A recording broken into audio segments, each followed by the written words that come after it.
Dalam surat Al-Kahfi ayat 2 Allah Subhanahu wa taala berfirman, "Qayyiman liyundzira ba'san syadidan min ladunhu." Ada pendapat yang mengatakan bahwa makna ayat ini adalah bahwa Al-Quran merupakan kitab suci yang lurus dari segenap kitab suci yang pernah ada, dan sebagai pembenar terhadap kitab-kitab tersebut, dan juga sebagai saksi atas kesohihan isinya. Liyunzira maksudnya untuk memperingatkan dan menakut-nakuti orang kafir dengan Al-Quran tersebut bahwa mereka akan menerima azab yang sangat pedih di dunia dan juga di akhirat, yaitu neraka jahanam. Dan firman Allah miladunhu artinya adalah berasal dari Allah Subhanahu wa taala. Wa yubashsyiru mu'minin, dan memberi kabar gembira kepada orang-orang mukmin, yaitu mereka yang menopang keimanan dengan amal soleh, bahwa mereka akan mendapatkan surga yang abadi. Ajran hasanah di sini maksudnya adalah surga. Makithina fihi abada, mereka tetap ada dalam ganjaran Allah, yaitu mereka akan selalu berada di dalam surga untuk selama-lamanya, mereka kekal di dalamnya. Dan untuk memperingatkan kepada orang yang berkata Allah mengambil seorang anak, artinya memperingatkan orang kafir yang mengatakan bahwa Allah memiliki seorang anak, yaitu orang-orang musyrik Arab yang mengatakan kami menyembah para malaikat, dan para malaikat itu adalah anak-anak perempuan Allah. Allah mengkhususkan penyebutan orang-orang yang mengatakan hal tersebut adalah untuk menunjukkan bahwa seburuk-buruk kekufuran dan kemaksiatan kepada Allah adalah dengan mengatakan bahwa Allah memiliki anak. Mereka sama sekali tidak mempunyai pengetahuan tentang hal itu. Artinya, baik mereka maupun nenek moyang mereka, yaitu para pendahulu mereka, tidak memiliki pengetahuan pasti tentang apa yang mereka katakan, yaitu bahwa Allah memiliki anak ataupun orang tua. Ini adalah pernyataan bahwa betapa buruk perkataan itu dan betapa besar kedustaan itu. Oleh karena itu Allah berfirman, alangkah jeleknya kata-kata yang keluar dari mulut mereka. Maksudnya tidak memiliki pijakan sama sekali kecuali perkataan, dan tidak memiliki dalil kecuali kebohongan dan rekayasa. Maka Allah berfirman, mereka hanya mengatakan sesuatu kebohongan belaka. Dalam surat Al-Kahfi ayat 6 Allah Subhanahu wa taala menghibur Rasulullah Shallallahu alaihi wasallam yang tengah dirundung kesedihan karena orang-orang musyrik meninggalkan keimanan dan menjauhi beliau. Allah menyatakan, janganlah kamu membinasakan dirimu karena bersedih hati. Dan sebagaimana firman-Nya di dalam surat Fatir ayat 8 dan surat An-Nahl ayat 127 dan surat Asy-Syu'ara ayat 3. Maksud ayat tersebut adalah janganlah bersedih hati terhadap mereka, akan tetapi sampaikanlah risalah Allah. Siapa yang mengikuti petunjuk, maka baginya petunjuk itu. Dan siapa yang tersesat, maka sesungguhnya dia menyesatkan dirinya sendiri. Dan janganlah kamu membinasakan dirimu sendiri karena bersedih hati terhadap mereka. Dalam surat Al-Kahfi ayat 7 Allah Subhanahu wa taala memberitahukan bahwa Dia menjadikan dunia ini sebagai negeri yang fana dan dihiasi dengan perhiasan yang akan binasa.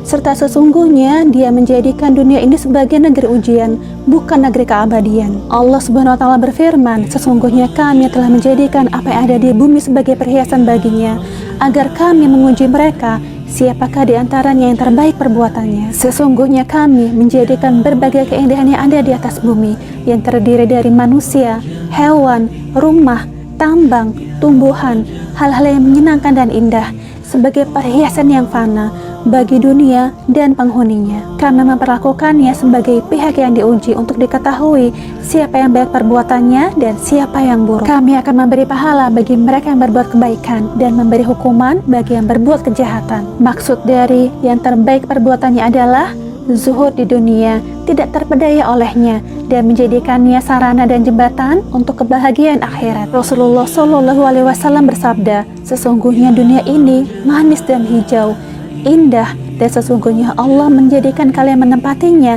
menggantikan umat-umat sebelum kalian untuk melihat bagaimana perbuatan kalian. Orang yang selalu memperbanyak dunianya tidak akan pernah merasa puas dengan apa-apa yang telah ia dapatkan, akan tetapi kemauannya adalah mengumpulkannya.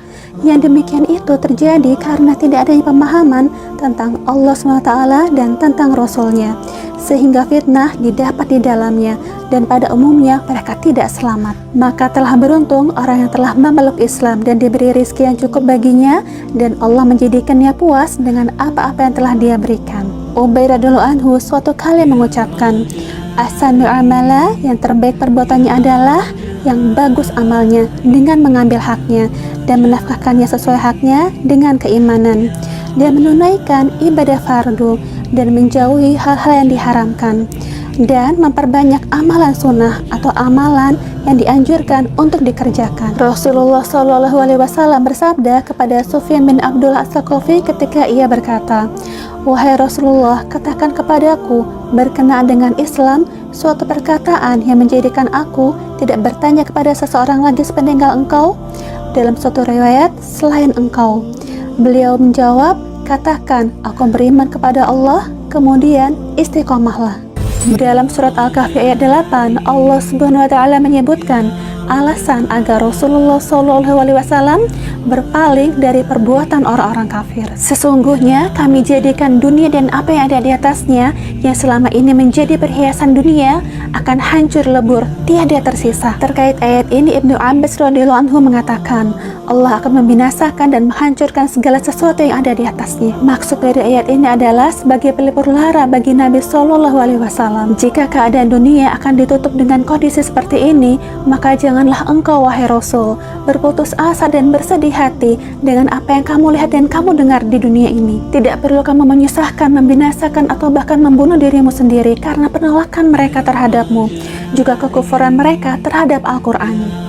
Surat Al-Kahfi ayat 9-12 adalah pemberitahuan dari Allah tentang kisah Ashabul Kahfi secara global dan singkat. Allah Subhanahu wa taala berfirman di dalam surat Al-Kahfi ayat 9, "Apakah engkau mengira bahwa orang yang mendiami gua dan yang menempati rakam itu termasuk tanda-tanda kebesaran kami yang menakjubkan?" Maksud dari ayat ini adalah perkara mereka itu tidak terlalu menakjubkan dibanding dengan besarnya kekuasaan kami, sebab banyak hal lainnya yang lebih menakjubkan, seperti penciptaan langit dan bumi, pergantian siang dan malam, penundukan matahari, bulan, bintang-bintang, dan ayat-ayat agung lainnya yang menunjukkan besarnya kekuasaan Allah. Ibnu Abbas radhiyallahu anhu mengatakan maksud dari ayat ini adalah yang aku berikan kepadamu berupa ilmu, as-sunnah, dan Al-Quran, semua itu lebih utama daripada perkara Ashabul Kahfi dan Rokim. Al-Kahf ialah gua di gunung yang dijadikan tempat berlindung oleh para pemuda tersebut, sedangkan Rokim adalah sebuah lembah di dekat kota Ailah. Pendapat lain mengatakan Rokim adalah batu yang mereka gunakan untuk menuliskan kisah-kisah Ashabul Kahfi, kemudian mereka meletakkannya di pintu gua.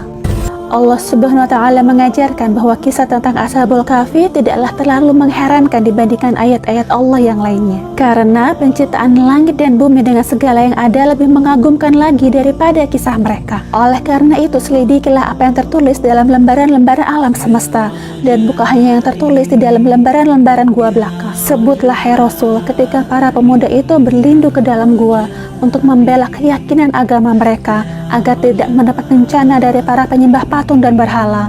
Mereka berdoa, Rabbana atina min ladunka rahmatan wa hayyi' lana min amrina rasyada. Maka kami tutupkan kepada mereka suatu penghalang yang membuat mereka tidak mendengar, dan kami buat mereka tidur lelap, tidak terbangunkan oleh berbagai suara di dalam gua selama bertahun-tahun. Kesimpulannya, sesungguhnya kami bangkitkan mereka lagi supaya kami jadikan mereka sebagai orang yang diuji, agar kami melihat manakah di antara mereka yang paling tepat dalam menghitung berapa lama mereka tinggal di dalam gua itu, sehingga tampak bagi mereka kelemahan diri mereka sendiri. Lalu mereka serahkan hal itu kepada Allah yang Maha Tahu dan Maha Waspada, dan tahulah mereka apa yang telah Allah perbuat terhadap mereka hingga tubuh mereka terpelihara. Maka akan bertambah yakinlah mereka akan kesempurnaan dan kekuasaan Allah dan ilmunya. Mereka menjadi jelas mengenai kebangkitan. Hal itu merupakan kelemah lembutan ilahi pada orang-orang mukmin pada zaman mereka, dan ayat yang jelas bagi orang-orang kafir.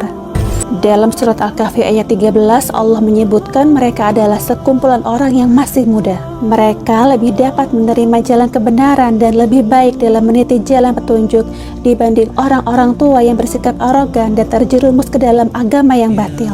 Maka dari itu, kebanyakan orang yang menerima seruan Allah dan Rasul-Nya adalah dari generasi muda. Adapun orang-orang Quraisy yang sudah tua, pada umumnya mereka tetap berada pada agama mereka, dan tidak ada di antara mereka yang masuk Islam kecuali hanya sedikit. Demikian pula yang diberitahukan Allah tentang Ashabul Kahfi, bahwa mereka adalah sekumpulan orang yang masih muda.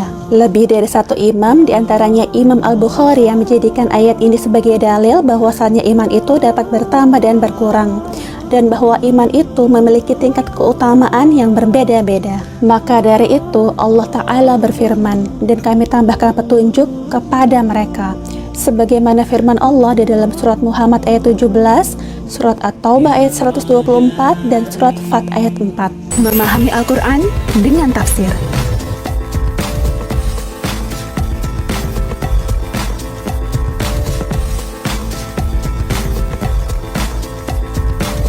See you in the next Makta. Memahami Al-Quran dengan Tafsir.